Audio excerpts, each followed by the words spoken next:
Welcome to episode 203 of Sports Management Podcast. Today's guest is Chris Marshall, the co-founder of Young Champs, an initiative to bring more young people into tennis. We spoke about how to get more people into sports, what's keeping kids from being active, overcoming the financial barriers to sport, if there is a Marcus Rashford of tennis, and much more. Chris Marshall, welcome to the Sports Management Podcast. I'm very pleased to be here. Thank you. Great to have you on the show. You are the co-founder of Young Champs to help more young people into tennis. So can you tell us a little bit about what is Young Champs and why did you start it? Yeah, so Young Champs was born out of our tennis coaching business, G Tennis. We operate in a park in South London, very small, 2 courts. And we had started our program, I think about 2015. We'd really tried to attract the sort of diverse community that we had. But I think the reality was that most of the kids coming were more typical tennis, tennis background, more middle class, more affluent families. We work with a couple of charities that support children, one that supports sort of single parents and one that tries to sort of keep kids off the street. So we always had that sort of mindset to try and work with these kids, but getting the kids into our regular program was always a bit of a challenge. And it was something I think we were really quite conscious of as well. And then COVID hit and all of a sudden we had a bit more time on our hands. We came out of the first lockdown and you really noticed the difference between the kids that came from the charities we work with versus the kids that didn't. And, very obvious, but, a lot of the kids that didn't had gardens to play in for 3 months. The weather was great in London at the time. Whereas some of the other kids, they'd been stuck in high-rise flats without that outside space. And some of the kids that would notoriously maybe be a little bit more challenging and give me a hard time were subdued. Some had put weight on. And I think then when the next lockdown hit, we just thought, right, let's try and do something. So we started a fundraiser. We didn't have a charity at that point, and we set out to raise £3,500 so we could offer 100 free places on a holiday course. There was our governing body, the LTA, had a £35 course where you get 6 hours of coaching. You take a racket home, balls and T-shirts. So we thought, look, if we can raise 3,500, we can offer that to 100 kids. We smashed it, raised about 6,000. And then after the success of the program, the best part, which was never the intention, we could offer a really, really heavily subsidized follow-on. And I think 50% of the children signed up. We offered, I think, 12 weeks at £24, which is probably about €30. And yeah, obviously much, much cheaper. And then it just sort of carried on. And that was in 2021. The kids were all playing and I was like, right, I'd feel terrible if they sort of had to stop playing, and I would love to offer it all for free, but obviously we have to pay coaches and court fees. And then it just snowballed. And then a couple of years later, we started the process of becoming a charity, it's Young Champs. And yeah, here we are today. Fantastic. And getting more people into tennis, and you said there are some struggles. So would you say that the financial aspect is one of the biggest, hurdles for some people to get into tennis? I mean, like tennis, golf, horse riding, some sports that have maybe a view of being expensive. So is that one of the hurdles that you felt have been difficult for some people? Yeah, 100%. And I think I'm always very conscious. People say, that's the nature of an individual sport. It will always be more expensive.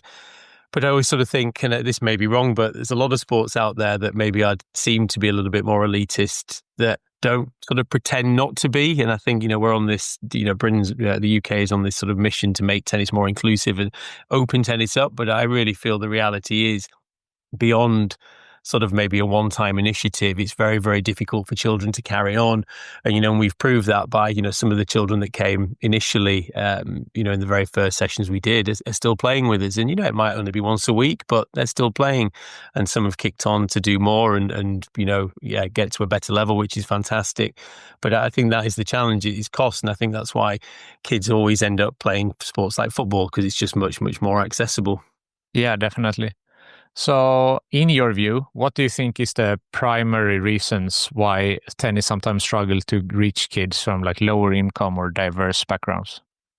Well, I think, the cost is obviously the big one, but I also think that there's a perception issue. I think, for speaking from previous experience, you'll go into a school, you've delivered a good session, the kids have had a lot of fun and, you give your flyer out. And I really think that even when we've made it really, really cheap, you don't get the take up. And I think parents' eyes roll sometimes. Their perception of what tennis is not a sport for them. And I think that's the biggest challenge that we face in the sport. And one of the reasons for doing this and sort of the charity, and I think we'll talk a little bit about the campaign later, but we have changed that perception in our park. One of the mums said to me a couple of years ago, she was like, I used to think tennis was a posh sport, and I was like, well, that's it, isn't it? But it's changed because people walk past our courts and they see this diverse group of kids playing tennis, and it's as simple as that. It's not easy, but that is the reality. And I think until the visibility changes, I really think it's going to be hard for the sport to change. Yeah, definitely.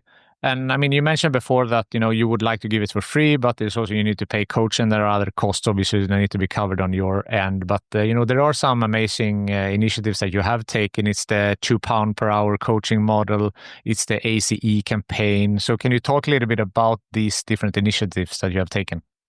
Yeah, so initially the course we did was free in the summer. That was the sort of free at point of contact. And my sort of thing is you get the kids in, give them a great time, and then there's the affordable follow on.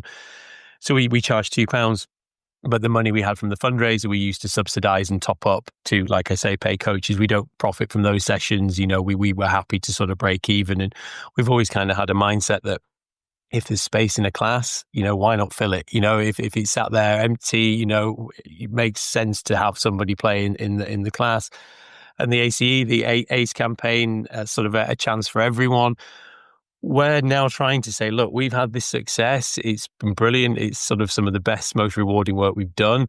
Would you, as a club anywhere in the country, would you like to sort of try and get on board this train and do something? And there are some great initiatives out there already doing a lot of this kind of work. But my belief is that for this change to happen, the perception needs to be that more and more people are doing it. So we're going to try and bring this campaign under one umbrella. And hopefully in years to come, it will change. But the sort of premise of the campaign is that you as a venue, can you offer 2 hours in your program, or for £2 an hour, basically, like we've done? Or could you open up 1 hour in your program, create an hour where every kid can pay £2? So you can have 10 to 12 children playing in the session, which would obviously create a lot more affordable hours. But the other one is, and this is sort of slightly left field, which I think would be interesting for other clubs and coaches to look at. But if you have court time at your club that's not being used, can you find a way to facilitate and open up so better level children can actually come and practice? I've seen this through a girl I teach. There are a lot of kids out there just desperate to get on court and play more. Park courts in London especially are quite, not expensive to book, but they're not cheap. One of our local parks is about £12 an hour to book. So if you would book that for a couple of hours, £24 just to practice. But I know full well, I drive past a club on my way home from work every Saturday evening. The courts are sat there empty, 8 of them every week. And I'm like, these girls and these that we teach that just want to practice, surely they could go and use those courts. And that's the sort of mindset. So, if the courts are free, could you open up and let some of the kids play on them? Definitely. Have you seen any other challenges like kids today? Maybe, you talk about them being more inside, being on, playing computers, stuff like that, or there are other racket sports. So is that a challenge that you see, or is it mainly the economic factor? I think there's a huge problem, issue with kids are spending more time on their phones. And it's interesting that the parents are very aware of that, and I think they're quite often desperate to get the kids out of the house doing something, doing sport, doing an activity. So I think that's probably a challenge for every sport. But I know with tennis it is a difficult game, and I think one of the big challenges is getting the kids to a point where they can play and they can enjoy it. So we're more than happy letting the kids play mini tennis, because they start to get a bit more success. And I think once you do something that looks and feels like a sport, it's much, much easier to get kids to play and stay in the game. Yeah, for sure. How do you envision the future of community sports, particularly tennis, in fostering inclusivity and accessibility? It's a difficult one. Yeah. But I think, unless there are some sort of systemic changes, it's going to be hard. But I think it's going to be a very, very slow process. The ACE campaign I talked about, Mm. I really feel it's a 10-year plan, even longer. The hope with the campaign is if we could get 100 clubs to offer 2 hours a week, that would result in, over a year would result in sort of 10,000 hours. But even 100 venues is a fraction. It's not very many. But if that 100 can grow to 200 to 300 year on year, our governing body have a registration process for clubs. It would be wonderful if in years to come that part of that registration process is that, they have to be seen to doing something like that. But yeah, I think that's it. It takes time. It's conversations. It's having, conversations with people like yourself and people just maybe taking a little bit of a leap into the unknown to do something a little bit differently. I think that's another big challenge. Clubs are busy, coaches are busy, asking them to do something a bit different. But I think I'd say firsthand, it's incredibly rewarding, and you see the gratitude from the parents a lot of the time, the opportunity you're giving their child. Yeah, it's wonderful. And I think, there are lots of other benefits in terms of, I think when you're doing this kind of work, people really sort of think, this, you're doing something good. I think it can give a lot of security for your own program and own work as well. Yeah, definitely. And I mean, you mentioned the ACE campaign now several times, so that's like a good way to scale this, right? Because first you have been like in one location more or less, and now this might be a way to grow this over UK and maybe even larger than that in time over time. You mentioned like a 10-year plan. Yeah, yeah, that's exactly it. And I just think going back to what I said about coaches being busy, if we can sort of help in any way to sort of show, it's taken us nearly 5 years to get where we are now, and knowing what I know now, that process could have been sped up a little bit. And if we can be a support network for coaches and clubs to help on this journey, then we're all for that. And we'll provide support and all that sort of thing. So if any British coaches are listening, look us up, youngchamps.uk, and there's more information on there. You can sign up and express an interest. That's all we sort of asked for to start with. Yeah. And I mean, obviously it's important to get the word out there, and you have worked with some players, to have partnership with some players like Jack Draper and Fran Jones. So how important have them been in helping promoting Young Champs mission? Yeah, it's really helpful because as soon as you mention a professional tennis player, the media outlets are a lot more willing to get on, want to give you coverage and all that sort of thing. Jack supported last year, which was great. He sort of put his name behind it, which is brilliant. Fran this year is a player I used to teach. I was her first coach back in my hometown. She played at Wimbledon yesterday, didn't get through unfortunately, but nice story. She was I think 5 when she first came and had lessons, so it's really great. But a girl that we've come through the initiative, which maybe we talk about next, has done really, really well. And Sabine, the player she went to practice with Fran a couple of weeks ago at the National Tennis Centre on the grass. We've got some great content. So all this will be going out in the next few days and weeks over Wimbledon to promote it and share it. But it's, incredible story. Yeah, definitely. So please share the story with Sabine. I mean, that really represents the success of your initiative. Yeah, and this is sort of everything. And I think it's, we're really proud that we've had hundreds of kids come through the program and try tennis for the first time, and lots have carried on. But one girl that we came through one of the charities we worked with back in probably pre-COVID. It was definitely pre-COVID. She was just a regular kid, but some of the kids, it was more of a social and a bit of a mess about, whereas some of the kids you could see, wanting to take it a little bit more seriously. And again, like I said earlier, I think it was a Monday at 4:00. I said, look, there's a space in the class, go and play. Fast forward a couple of years, there was an email from our local county saying, come to the fun day, which is the talent ID day. So I took her and another girl that came through the program, and they both got picked for the county training, which was just staggering because neither of the girls had a private lesson. And one thing led to another, but I think 6 or 8 months later, Sabine represented Surrey, and so she's played county, she's got her star, and she's now in the under-12 squad. And she's great, and she's doing incredibly well. And, I've put a lot of work in with her, I've done a lot of free lessons, but, that's great. And we now have a situation where with 4 of our 6 coaches all do an hour a week with her. One does more fitness, one does hitting session, and this is how we've made it work. But she's she's doing it. She's doing well. But this then goes back to what I was saying about the court times. She doesn't need 10 hours a week of coaching, which is sort of the recommended at that age. She just needs to get on court and practice. And, she's got a group of friends sort of either in the county squad or in the periphery who are, they go around London trying to get on the courts. But, it would be a lot easier if I could say, look, there's a club a couple of miles away, can you let her use the courts and practice? But whatever Sabine's outcome is, if she is a Grand Slam champion, of course, that would be incredible. But I just sort of think she should have a chance to fulfill her potential and see how far she can take it. She loves it. She's a great kid, single parent family. And watch this space. She's a wonderful kid.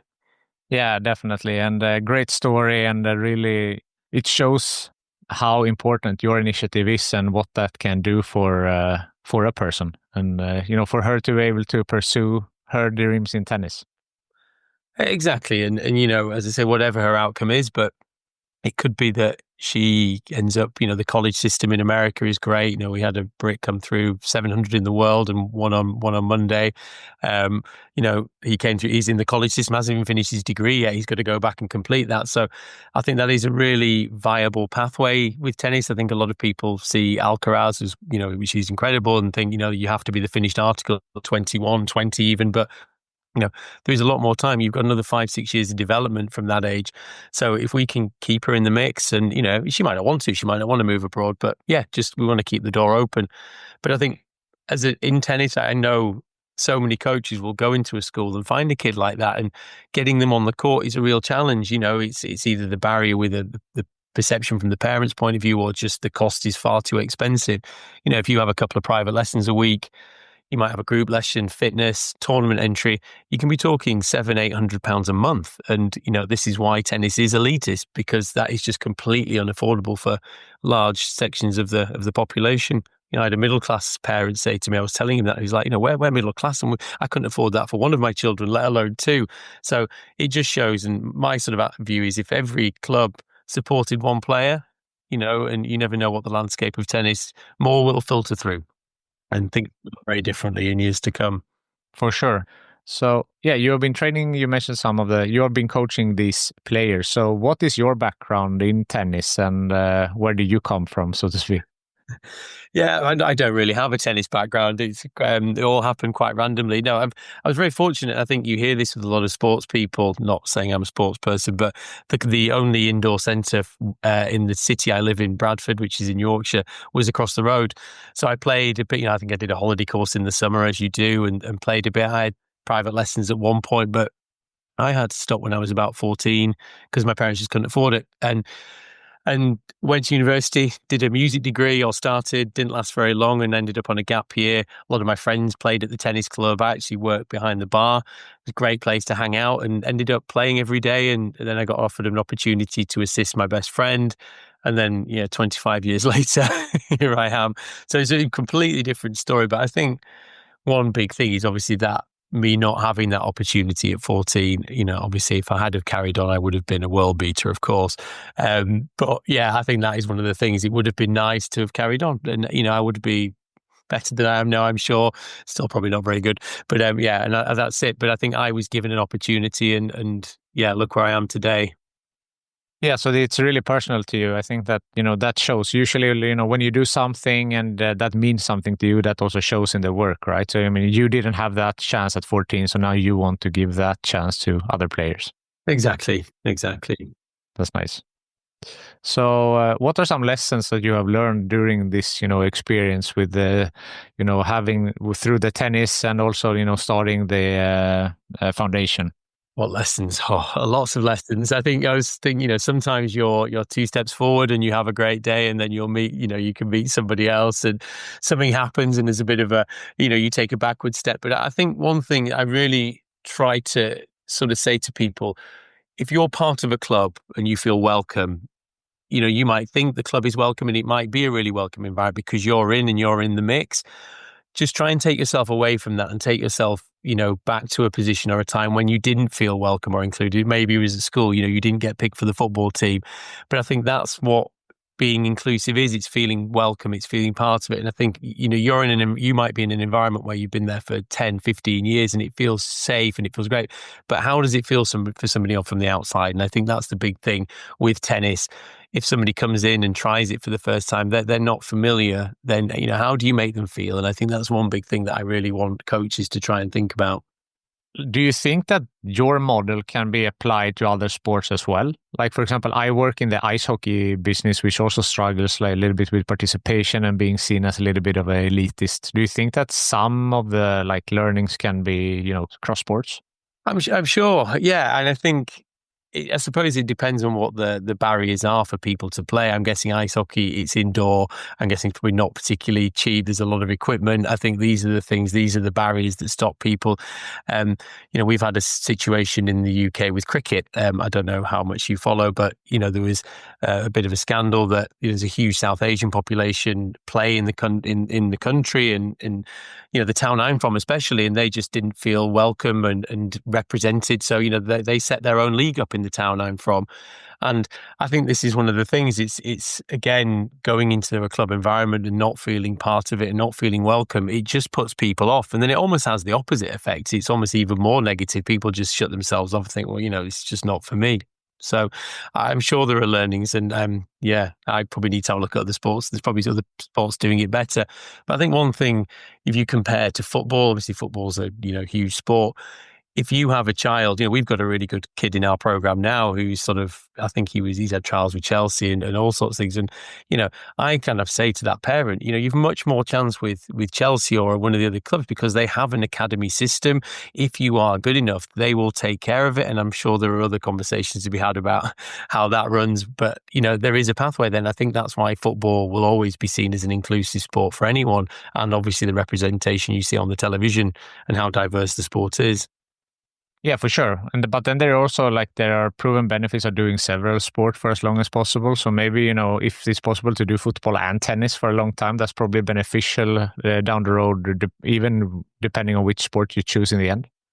I couldn't agree more. Sabine, she's 11. She plays cricket. She plays football. She does athletics. And, I could have said even a year ago, no, you need to stop that. You need to do more tennis. But she's 11. And I think this is one of the sort of problems. I think people get very obsessed with tennis, especially that you have to have this finished article by 11, 12 years old.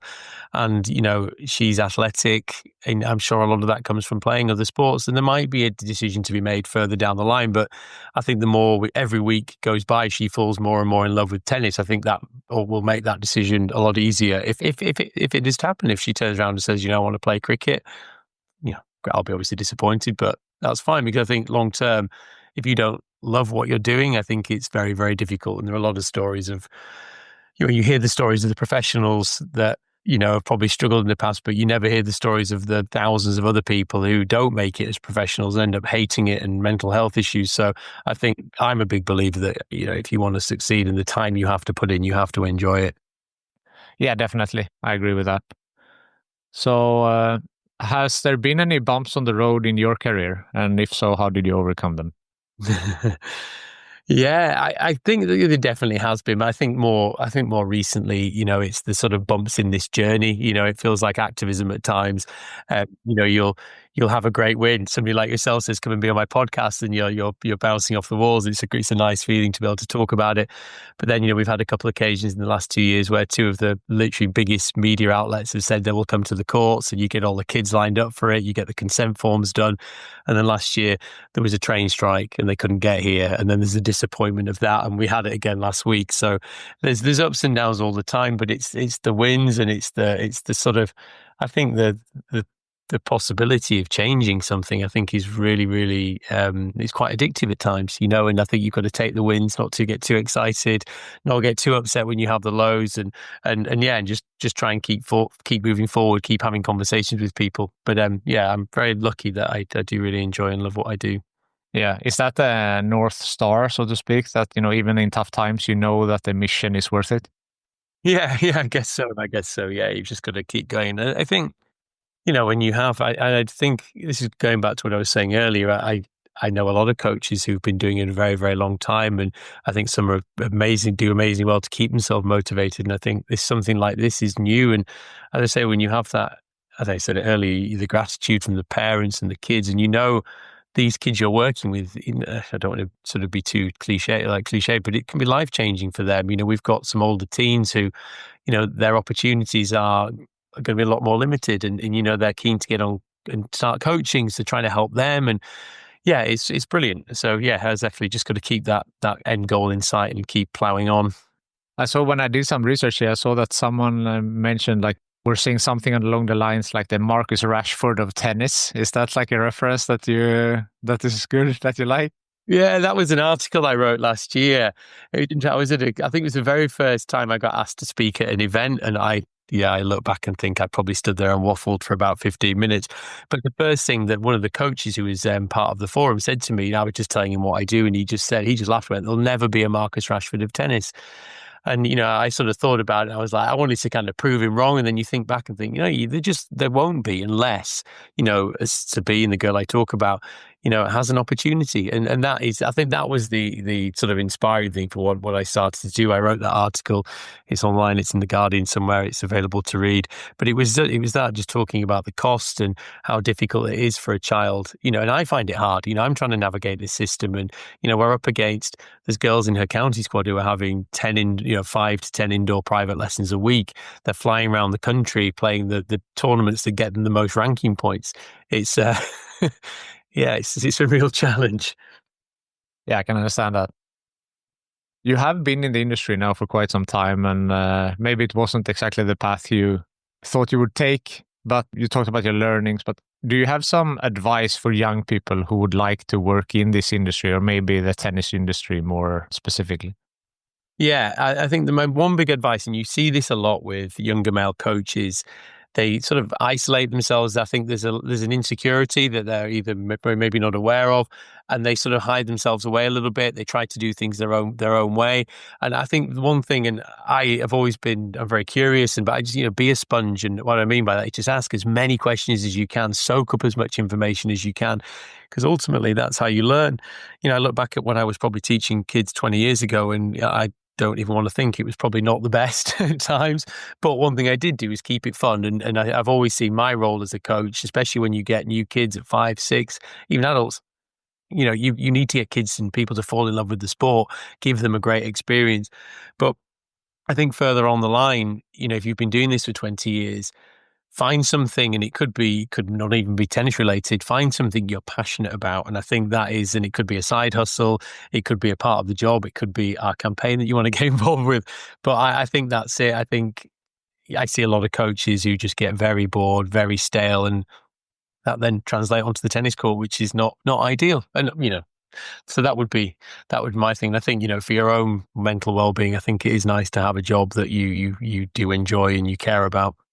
Yeah. And I mean, usually in sports, most of the case, that's the case, I feel, because, you have played the sport growing up, or you have been, around, and then being able to work in that is usually something that you have a passion for. Yeah. And I think can work two ways. We have, this is coming from a parent. I have a friend who's another parent, and they play at one of the local big centres. And, he sort of said, the coaches are all generally young men in their early to mid 20s. They've stopped playing, and you'd have to question, do they actually want to be on a tennis court? And I don't know if this is the same in ice hockey or other sports, but I think that's it. And I think a lot of these coaches fall into it because they don't have any other options. There's a lot of money to be earned, and actually, it's frustrating because a lot of these coaches are the ones who get to work with all the best players because they have the playing background. But, I just don't believe you can have the skills to coach 2 or 3 years or even a year into learning your trade. I think in anything, it takes a very, very long time. And I think that is something that I find, and know a lot of other coaches find very, very frustrating. Is there something I haven't asked you yet? It could be about like the charity or your company or what you do. Yeah, I've won one thing, and this is not sort of me, but we've won quite a few awards for what we do, which is also, from a point of view of, trying to hook people in, and which is quite nice. Yeah. So, what was some awards that you have won? Yeah, so in off the back of the first initiative that we ran that was in 2021, we were nominated for the LTA, our governing body, have various awards, coach awards, and we were nominated for the Park Award, which is a lot of tennis is now being delivered in parks, and we were nominated for that, and we won the county, we won the region, and actually won the national award. So obviously, that was a big help in, again, trying to draw attention and say, look, it's, I think it's nice to win awards, right? I think that's your thing. So that was really good. And I think, going back to the parks thing, we've got this sort of challenge where the governing body and the government have refurbished 3,000 park courts, which is absolutely incredible. But obviously they're very keen on capturing data. So a lot of the park courts have now been locked up. So they have a keypad entry. And I completely understand the need for doing that. But one of the problems is a girl like Sabine who, would jump on the court before school, 7 to 8. She might jump on and be able to come back from school at lunchtime and play. Can't access the courts now. So this kind of goes back to the charity initiative and the thing, if these kids can't access the courts without paying for them, I think a lot of these courts were put in as public facilities. They were there for the public to use. And, we always had, it policed itself very well. The people who booked would play, but when they were empty, people would go in and use them. So that's something that, that was a bit of a diversion from the question. But I think that's something that's really, really important to think about. I know so many coaches that will tell you, they would sneak into their local club, they would sneak in the gap in the fence and play. That's just not possible anymore. And I think it's something we really, really need to think about. Yeah, definitely. I think that's an important point. I like to end on a networking question. So do you have someone from your network or someone that that you think would be a good guest on this show? So a friend of mine, a guy called Shiv Paul, he's been a real sort of a mentor to me and really, really helped me. But he would describe himself as a career volunteer. He's in the EDI world. He's a consultant. But he's just been really good and he's very interesting. He's worked in the US for the USTA. He's now an LTA counsellor. Great insight in tennis. Nice player as well. And a really interesting guy. So I think he'd be somebody you'd have a really interesting conversation with. For sure. Good name. Appreciate that. Chris, thank you so much for taking the time to be on Sports Management Podcast. Thank you so much. It's been really fun. Thank you for listening to the Sports Management Podcast. Please hit the follow or subscribe button on your podcast app so you don't miss out on any upcoming episodes. If you want to get in contact with me, send an email to sportsmpodcast@gmail.com. Connect with me on LinkedIn or follow the podcast on Instagram, X, and Facebook @SportsM Podcast.